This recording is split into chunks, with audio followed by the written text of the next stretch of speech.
everyone. So last year, around about this time before the world turned upside down, I was fortunate enough to take a little trip to Oaxaca. And the two things that Oaxaca are really well known for is mezcal and chocolate.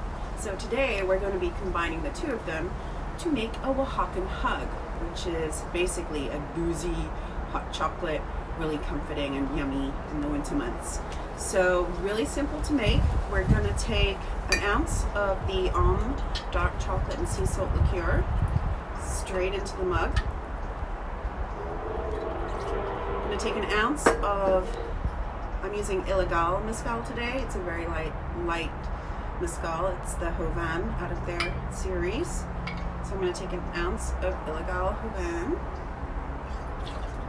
I'm going to take half an ounce of Mr. Black single origin coffee liqueur for a little coffee bitterness. And a couple of dashes of some orange bitters. Orange goes really well with mezcal and chocolate. Then I'm going to add some hot chocolate. I've made this hot chocolate from cacao chips and hot milk.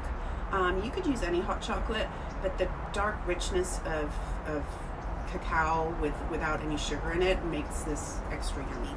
So I'm going to fill it up with some hot chocolate. Give it a quick stir.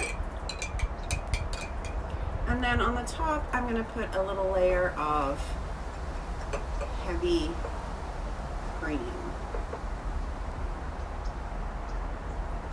As you can see, there's a nice marbling effect on top of the hot chocolate, which makes it super pretty. So, cheers everyone. Hope you're keeping warm in the winter months. And if you're interested in purchasing some organic Mixology dark chocolate and sea salt liqueur, you can go to organicmixology.com. And I'll see you soon. Bye!